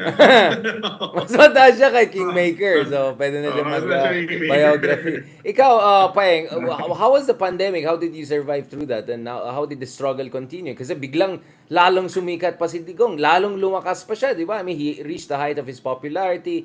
He reached the height of his power. Almost complete. I mean, parang, alam na he could do anything he wanted kasi emergency powers eh. Yeah. Gusto ko lang sabihin bago sagutin niyo, Richard, ang daming huwag ko PGO dun sa Wow. sila na talaga eh. Faced with such kumbaga you're swimming against the wave, lalo na yung panahon na yan. Going into the elections, meron kang COVID-19 pandemic, tapos meron kang Duterte in government. So we knew it was an uphill battle. Right. Tapos, we were lucky because Gio was there as our chair. And maswerte din kami kasi we had one of our nominees, si Doc RJ. Swinerte kami, meron kaming doktor dun sa top leadership. Right. So talagang in the face of both shrinking democratic spaces, tapos meron kang health crisis, super important that you were with people who you knew can lead with you. Kasi hindi rin madaling sasabak ka sa ganong klaseng papunta sa eleksyon, sasama ka sa laban, tapos meron kang kinakaharap na attacks on all sides. It was so crucial that you also have a group of people around you na kayang sumabak kasama mo. Now, heading to the elections in 2022, obviously we can litigate the case of the liberal opposition among others. But Risa was successful. Can you tell us about what is it that we don't understand? Why was Risa very successful in ways that others were not, practically everyone else? Why was she exceptional in this case? I heard things about, for instance, yung usage ng vernacular doon sa regional level. And there are many things we can talk. Can you tell me the inside story, without spilling the beans or giving away the secret sauce? Why was Risa so successful? How was she able to get 15, 14 million votes, 16 million votes against all odds? Hirap naman sagutin ito live. Joke lang. Yung safe muna, Gia. Yung safe muna. See, you gave the safe one and then I'll tell my piece. Yeah. Paano ba? Mawala ko, Gio. Sa safe lang. I think yung messaging ni Risa last 2 elections na nanalo siya was also tamang timpla. Right. And it was an offering na no one can say no to. Halimbawa, yung una, Healthy Pinoy, Healthy Pinas. Her offering was clear, klaro yung mensahe, walang hindi. Yung message na ngayon, itong 2022, healthy, ano na nga ba ngayon? healthy, Buhay, hanap buhay. ano yun? Nagtitinggit ako, healthy buhay, hanap buhay, parang ganon. So, again, jobs and health. So, klaro sa kanya na, again, the offering was clear and hopefully something acceptable to all. Ako parang Senator Risa, stay true to herself sa buong kampanya. Kung sino siya nung nakilala ko siya nung Akbayan rep siya, sa kung sino siya nung nanalo sa eleksyon, kung sino siya ngayon na pinaglaban yung pogo, pinaglaban yung mga kulto, she never changed. And I think nakita ng mga tao yun, nitong kampanyang to. I think yun ang importante. Kung ano yung naging posisyon niya, nung panahon na yun, consistent sa mga naging posisyon niya hanggang ngayong araw. So, dapat, dapat makita natin. Kasi mga politiko, alam mo naman, they come and they go. And parang kahit sa amin, parang isipin mo, for Risa to run and to be the chair emeritus of Akbayan and to help run the party, di ba? To be active in the party. That's one big burden na, alam mo yun, at the end of the day, she identifies, she is with and in solidarity with the party. So sa akin, sa lahat ng sakit ng ulo, ako personally, di ba, lahat ng sakit ng ulo ng mga kasama, pero ganun talaga di ba? Ganun yung demokrasya Wala ka namang But yun, I think that's the main factor why she won. She was brave, she stayed true to herself, she was consistent the whole time. Wala kang right. papalitan. And people were receptive to that. And again, you say your safe side, let me say the banat side. That's precisely why I don't buy this whole disinformation and like dinayan lahat argument. Of course, there was vote buying. Of course, there was disinformation. But if it was so bad, if it were really so bad and toxic, how come Risa won? How come Risa got more than 14 million votes? So that means maybe it's also about your candidate. It's also about your strategy. It's also about organization. It's about authenticity. Now, I'm not saying others were not authentic. I'm just saying maybe not authentic enough. Maybe not organized enough, right? So at least I'm glad I'm hearing from some of the opposition people na medyo aminado na late sila nagsimula, all of the limitations. Pwede ko nasisihin yung ibang candidates na hindi nag-unify on their unity ticket. I know that Lenny tried to put a unity ticket together, but everyone had their own drama. I understand that. But I think to cast doubt on the entire elections is a disservice to more than 14 million people who voted for Risa Hontiveros. It's an insult to voters. Are you saying that all voters are fools? Right? So I think that's why I am very happy that whenever Risa goes around and talks about elections, yes, she admits that there's disinformation problem, there's issues here and there, there's vote buying problem, which is true, which is a fact.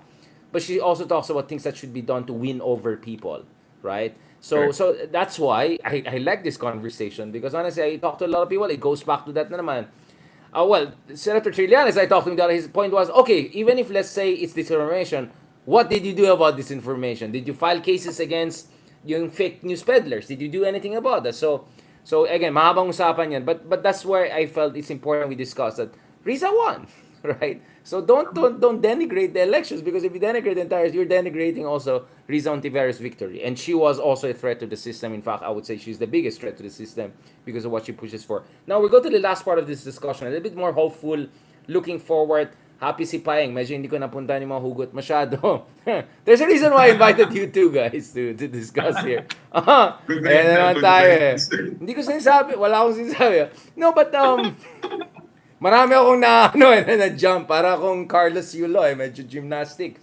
Na-jump ko yan. Let's talk about this.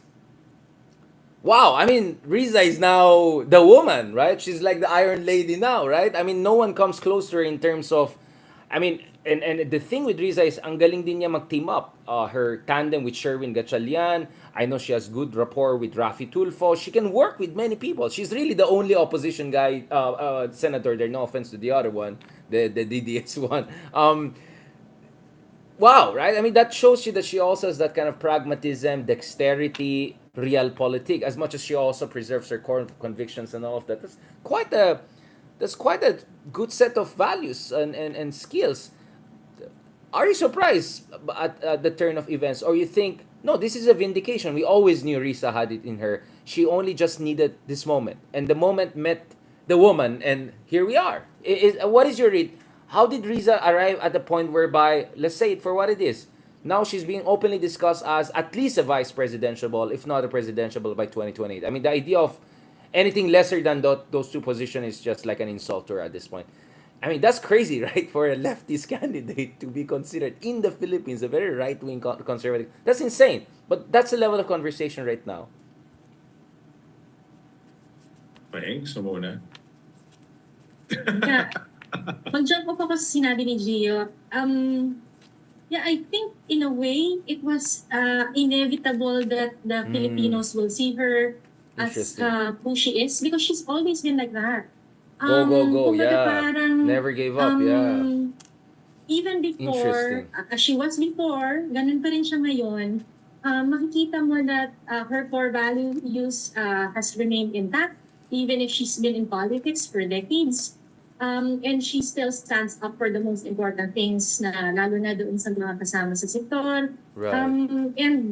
And we're happy na at least now she has this platform to actually show our fellow Filipinos what kind of politics progressives can offer. Right. Kasi minsan ka lang din magkaroon ng ganitong oportunidad na mapapakita mo na someone who's principled like her, kayang ipakita at kayang ipanalo yung mga issues na mahalaga sa kanya. Remember, hindi lang ngayon siya nagpapanalo ng mahihirap na mga laban. Nandoon siya sa Harper, nandoon siya sa laban para sa reproductive health. So, her actually fighting for important issues for ordinary Filipinos, napaganda ng ginagawa at masaya kami na finally she's getting the recognition that she deserves. At tama ka, Richard, para sa isang progresibo, socialist na kandidato to even be considered, it's such an important opportunity that the left is provided. Kailangan masigurado natin na ma-maximize yung opportunity na yun. Is that how you see Gio? Like both inevitable and at the same time unbelievable. I mean, that's quite a combination, right? Inevitable, unbelievable. Quite something. Quite something. Pero kasi, tignan mo siya sa antas na pag pinag-usapan yung Senate run, nakakatawa kasi pinag-usapan sa akbayan. Dapat mag-field tayo ng akbayan candidate sa Senado sa 2025. And pag tinatanong yung mga tao, sabi niya, si kasamang Risa naman did not make it in the first run, di ba? She almost did, but hindi siya umabot. Yeah. Pero parang pag tinatanong at binabato sa akin yung burdens, parang, bakit hindi mo yan pag-isipan, ganyan. Kasi sabi ko lang ay, hindi ako kasing tatag, hindi kasing taas yung grit ko ng grit ni Senator Risa can face 2 losses before winning. May mga ganun bang mga tao, binakbakan ka na, tinalo ka na, tinambakan ka na, di ba? Dumaan ka sa 2 election cycle, tapos sa pangatlo ka pa mananalo. I think that says a lot about a person. Ibang takes a lot, di ba? Yan yung mga Angela Duckworth-Griff, Chorva na nila di ba? But generational talent, mga ganun. Oo, di ba? Saan mo makukuha yun? Ako, sure ball ako, hindi ko kaya yung ganung klase, no? And yung how Sen Risa was, di ba? How consistent she was before with her principles and values, present yan today. So kung tingin ko kasi pag may tao na consistent yung values, competent, nakikinig sa tao, kahit saan mo yan ilagay, she will perform. Give her the opportunity. She will show who she really is. Tulad ng nangyari dito sa Pogo hearings, sa hearing ng kay Pastor Kibuloy or kay Senior Aguila. Yun siya, di ba? Hindi yung talent, yung pagkatao mo, hindi naman yan naggagawa overnight eh. Right. Di ba? Hindi yan lumaki ako sa farm tapos, di ba, ibang tao ka na the following day. Pero ito yung, alam mo na consistently, iba yan na yun, di ba? She is made of something else na tingin ko dapat antabayanan ng mga tao. Pero going back, mahalaga din kasi nung Kongreso ng Akbayan, pinag-uusapan yung learnings moving forward.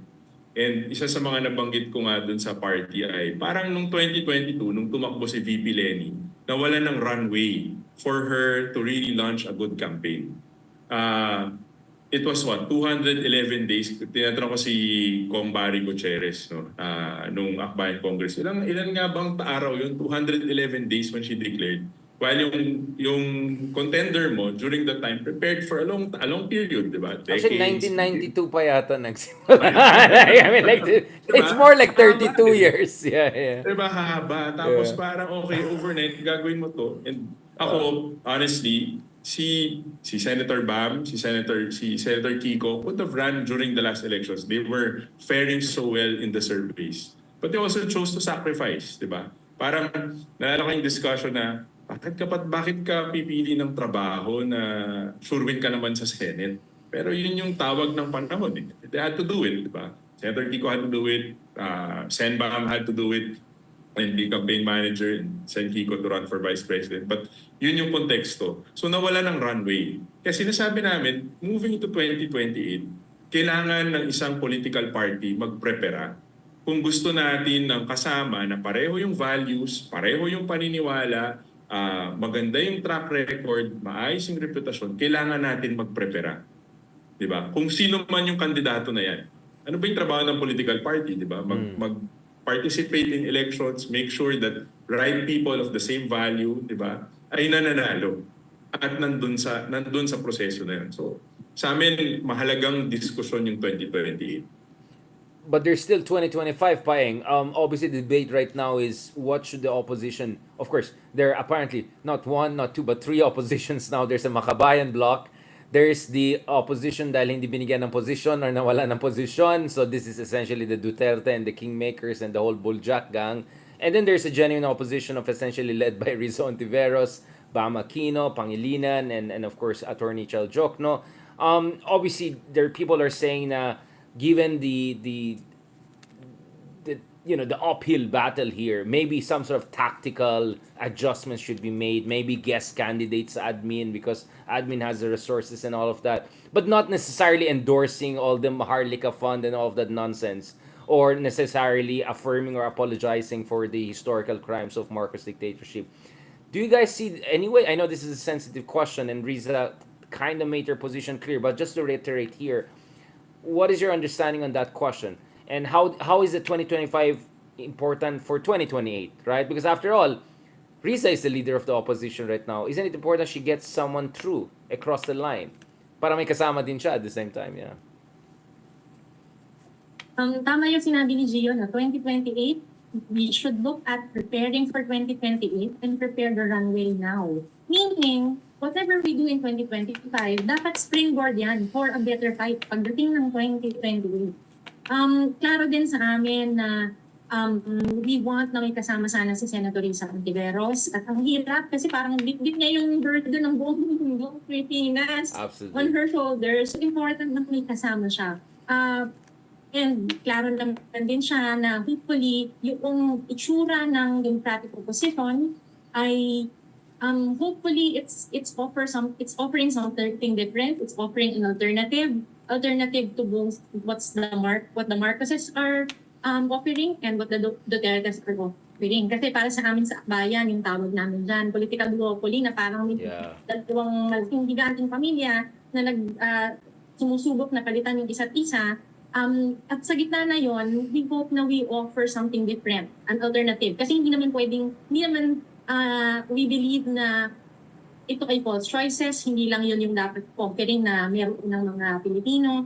Dapat meron kang third option na talagang magpapakita ng substantive difference. Talagang hindi lang siya parang magkaibang apelido, pero meron talagang ibang klaseng politika na in-offer. And that I think is what Risa is standing for and showing in the work that she's doing, and hopefully something that Akbayan can support.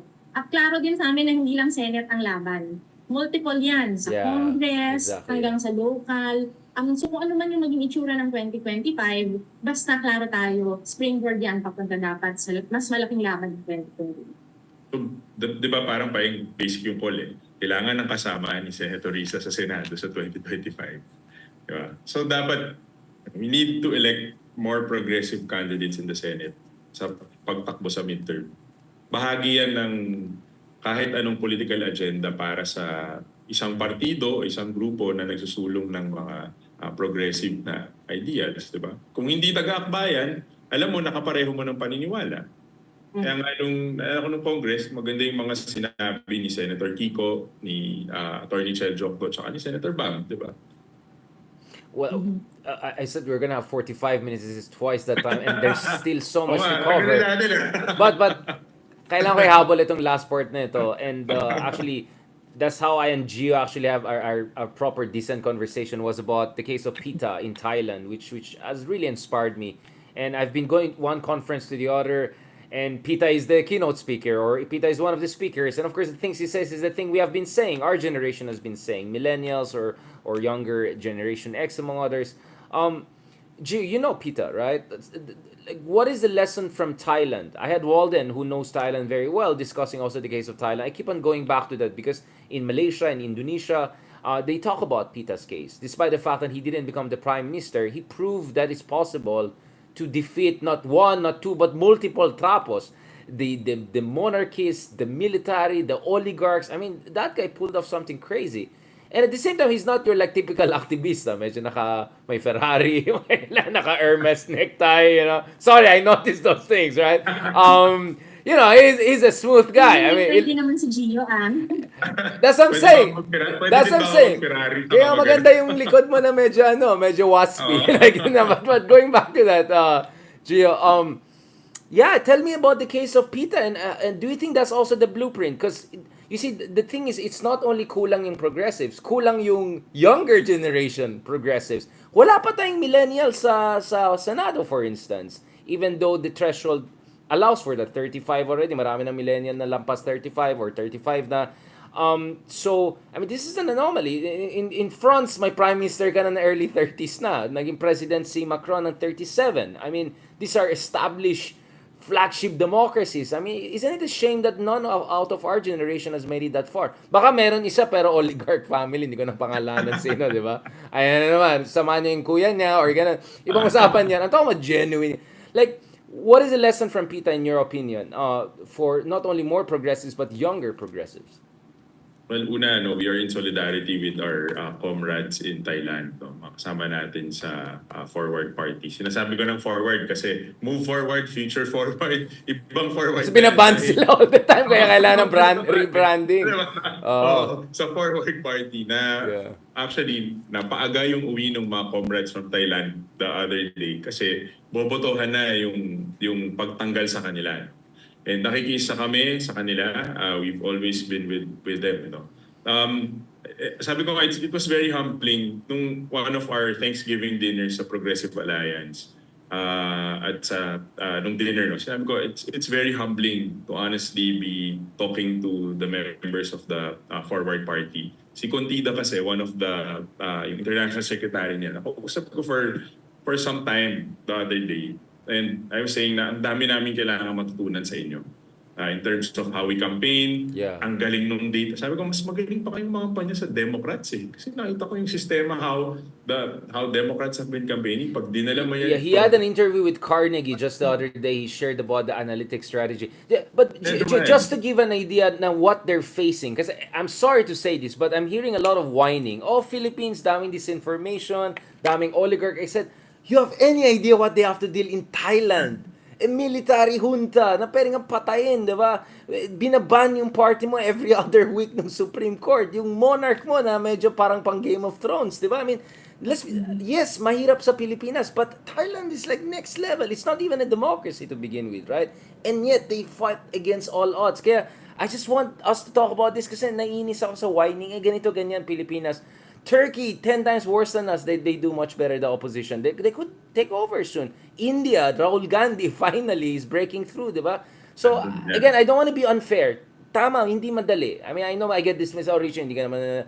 No, but damn it, I study other countries and these countries have more difficulties than us and yet they deliver way more than us. So, obviously, we have to learn something from them, right? Sorry, G, I just had to emphasize that kasi baka akala nila pakwit lang yung discussion natin, yeah. Hindi, totoo yan. Yun nga, kasi nakikita natin on a daily basis, kahit na nananalo ka sa eleksyon, hindi ka pa rin makaupo, di ba? Yun yung naging na doon. So what is... Parang kami kaya Richard? Hello? Ayan. Or ako ba yung nakamute? No, you're good. You were listening. Yeah. But yun, Payeng, gusto mo mag quick situationer on Thailand kasi ako lagi ko lang sabihin, swerte talaga ng Thailand kasi legal ang marijuana dun eh. Yung forward party nila Tita, rockstar yan para sa amin sa mga kakbayan. Kasi si Tita, very young, younger than us pa ata, no, Gio? Pogi, muntik na maging I prime think he's minister. 42, right? He's 42, di ba, Gio? Okay, so slightly older Yeah, pala. he's older. Gen X na yata siya. So, Oh. pero kaindara natin, di ba? Medyo malapit-lapit. Muntik-muntik ka nang maging prime minister ng Thailand. Right. At yung partido nila, katulad ng bayan, ay isang progressive party, kaliwa na partido. I think yung winning formula sa kanila... Payeng, sorry, just to cut you. Can you remind them gaano kakaliwa? I mean, the things they were proposing, right? Hindi lang yung marijuana, like, obviously, LGBT issue, resolved na rin kasi same. But grabe, they're very left, all of their agenda, right? Yeah, gusto nilang baguhin yung majesty law nila na kasi may monarchy pa po ang Thailand. So, syempre sila gusto nilang unti-unting Absolute tibagin yung monarchy, kapangyarihan ng monarkiya. So, yung very, para sa Thailand, radical na mga reforma na gusto nila, pero talagang naging popular kasi gusto ng mga mamamayan. And I think crucial yung pagkapanalo nila, some lessons siguro on my part. Una, Right. it was not just about Tita. So not just about the person. It was Yes. also about the movement. Kasi their party was a movement. Tapos, so para siyang grupo ng mga kabataan na nagsama-sama, gumawa ng partido, and believe that they can claim power and win power. And they did. Naipanalo nila. So the energy of young people na handang lumaban, handang lumahok, manalo, very important yon. Hindi ka dapat mag-isa lang. Pero alam mo kung gaano sila kagaling tumalakay ng issue. Halimbawa ganito, may issue sila sa monopoly ng beer sa Thailand. Sobrang lupit. Kasi Tama. Wow. pwede lang gumawa ng beer ay itong mga kausap ng gobyerno ng Thailand. Ang ginawa nila, Tiger, ano ba yan yung beer nila doon? Parang something like that, di ba? sa kalimutan ko. Basta there's always Anyway, there's yeah. one brand I see. You're right. Masarap Yeah, yun. yeah. Masarap siya nalala pag Yeah. malamig. Shucks. Anyway, but going back, yun yung, so, okay, labanan natin yung monopoly at may monopoly sa beer. Alam mo ginawa nila? They empowered members of parliament. So may isang member of parliament doon na brewer. Brewer siya. Grabe. Pinatakbo nila, nanalo, Grabe. member of the forward party, nanalo siya as a brewer. At ang advocacy niya, hindi dahil gumagawa siya ng beer, of course kasama yun. Bago akong beer, small scale brewer ako. Pero ang pinaka-plataforma niya, aside from pinapakita yung beer, pinaglalaban namin yung monopolyo na nangyayari sa Thailand. Eh. So, ganun ka, Grabe. diba? Ganun ka galing yung pangangampanya, yung komunikasyon nila na kahit simpleng brewer in a small brewery, kayang maging member of parliament. Interesting. At ang pinaglalaban mo, hindi lang wala lang. Pero dahil pinaglalaban mo yung monopolyo na nangyayari sa Thailand. Interesting. Ganun kagaling si Napita magpatakbo at mag-train ng mga kandidato. So that's really something that the Philippines has to learn from. Sabi ko, para kung LGU to, kailangan natin mag-benchmark eh. So ang dami nating pwedeng matutunan. And we're humbled, we're so grateful na kasama namin sa kilusan ang mga taga-forward party. Grabe. So, let's go to the last part. I know pagod na tayong lahat, but I want to go and celebrate also Carlos. Grabe. Oo nga. Yeah, talagang biglang nag-juiced up ako doon kanina. 7 a.m. pa ako. Actually, I was, wala naman ako production team. Wala pa naman. So, I edit my own video. So, may ginawa ko kanina about ICC. I edited myself. So, I'm doing everything on my own one-man team so far. And I'm proud of that. Sabi nga ni Gio, di ba? Yun yung selling point natin, no production. Although, don't worry, starting soon, God willing, magkakaroon tayo ng weekly in-studio rin for podcast ko. So hopefully we can have you also in podcast soon. And of course, I'm trying to tie up also with other people and sila Cool Pals. I'm gonna join them soon also. So yun yung direction of the wind. Speaking of the future, obviously, we shouldn't get ahead of ourselves. If you look at the surveys, pre-election surveys, Sara Duterte and Tulfo are for presidency. Even for the vice presidency, it looks like it's really Grace Poe so far is doing very well. I have nothing against Grace Poe. I think Grace Poe compared naman kay Robin Hood or whatever. But so that means it's still going to be an uphill battle for Risa. The momentum is there. But how do you make sure she becomes extremely competitive because we know ganun naman the momentum. Ang Pilipino gusto we are a champion of winners, right? Hindi totoo na underdog ang gusto natin.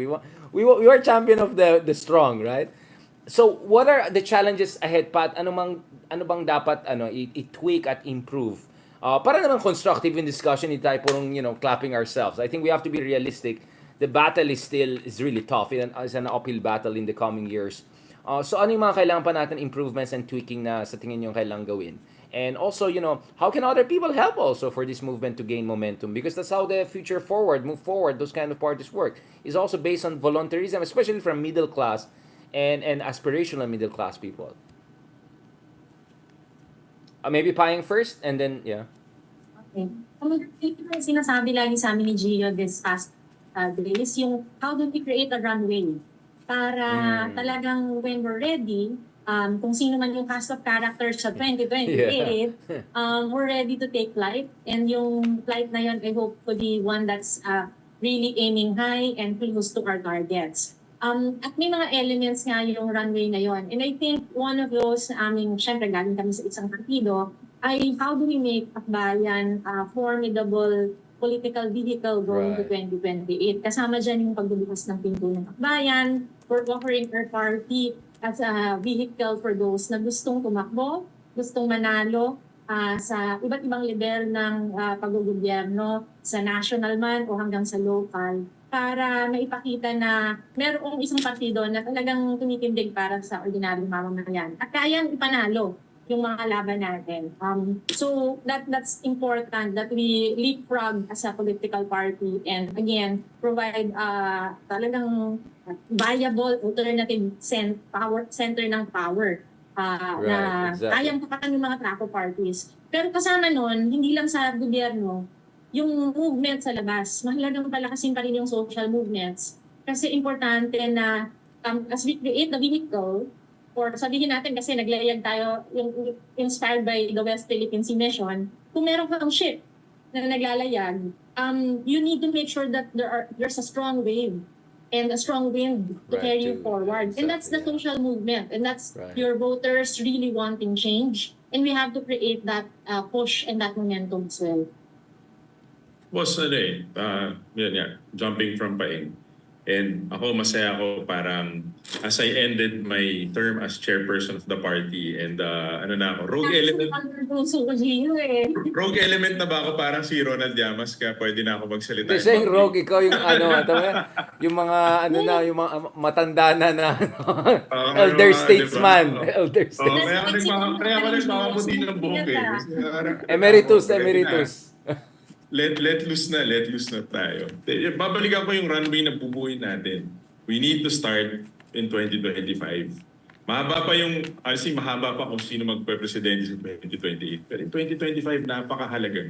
Napakahalaga na tumulak tayo ng mga kandidato na magpapanalo, na magdadala ng reforma at katulong ni Sen. Risa sa Senate, di ba? And sa ngayon, di ba, kausap ng partido, in fact, inendorsohan nga ng aming youth sector very recently in our party congress, si Senator Bam Aquino, si Senator Kiko Pangilinan, and si Attorney Chel Jokno. Adopted by the Congress already. Right. So the Akbayan officially is supporting or putting yung buong kwensa natin. So, dumidin tayo doon, no?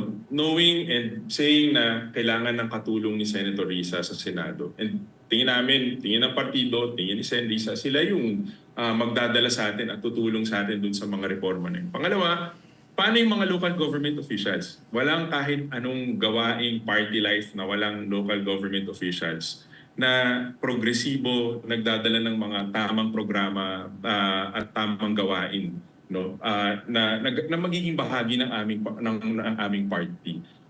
Nandyan si Kakabag-aw, nandyan yung aming mga mayors, vice mayors, no? Na day in and day out, kahit na wala silang natatanggap sa amin like our regular political party, alam nila, kampante sila na tama yung tinutulak natin, di ba? At pangatlo, tignan yung party life sa Akbayan. Ano ba talaga yung ibig sabihin ng pagiging miyembro ng Akbayan Citizens Action Party? Napakahalaga niyan. Di lang ang Akbayan, hindi yan nagtatrabaho lang in election period. Yung in between yung mas importante, yung araw-araw eh. 'Di ba? Parang nung sinabi ko nga nung Congress, napahalaga more than the achievements of the party.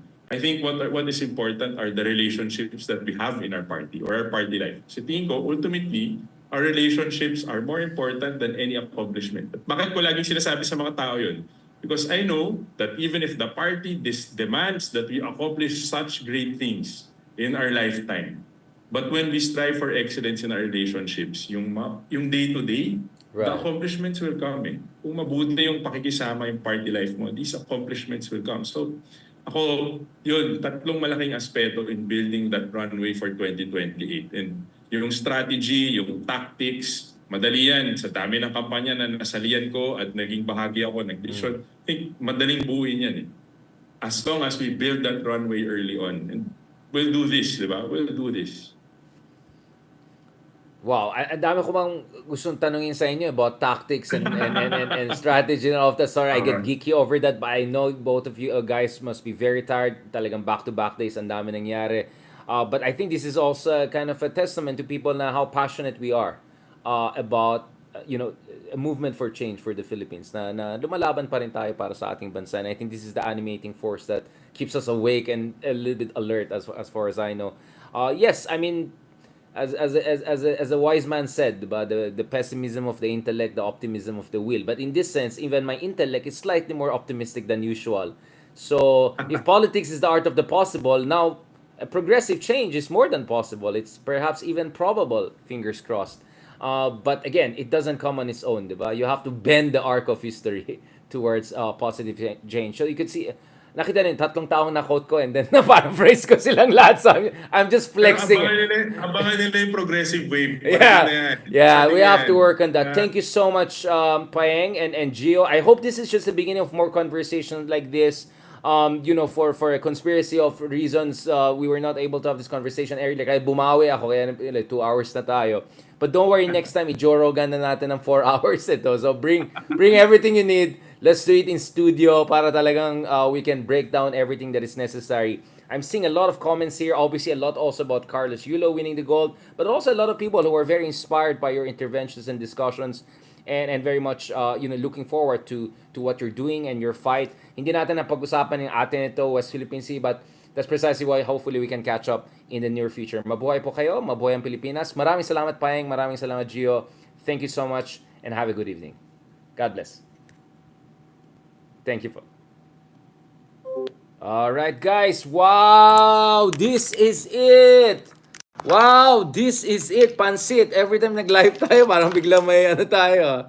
No, just before going in, nakita ko na nag-top nag-15 si Carlos P.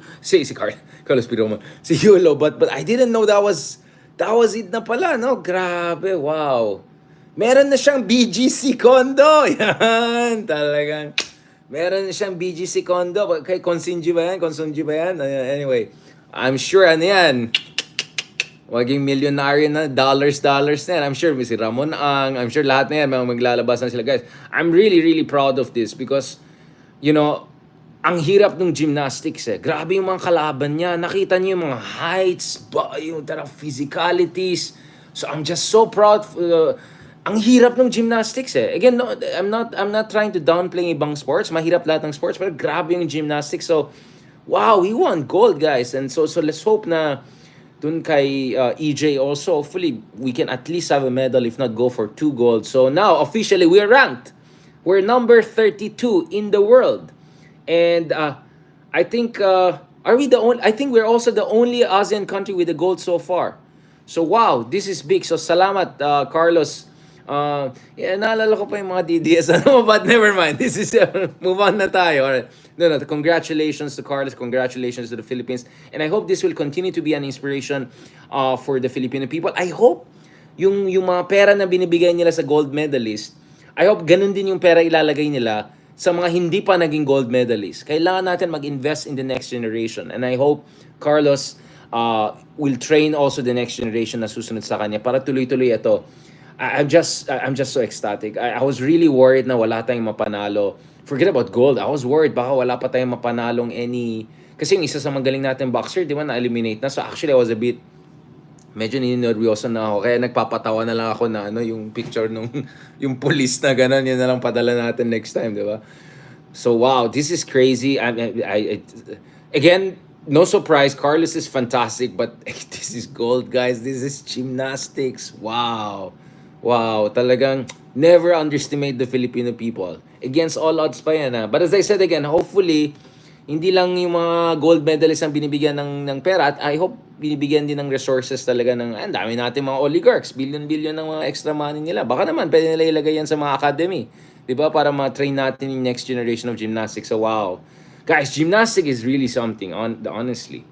Diba? Pag sinasabi mo gymnastics, maalala mo yung mga Soviet, Romanian, yung mga ganon, or mga American na athletes na diba, talagang wow. So I'm just so impressed by Carlos. This is insane.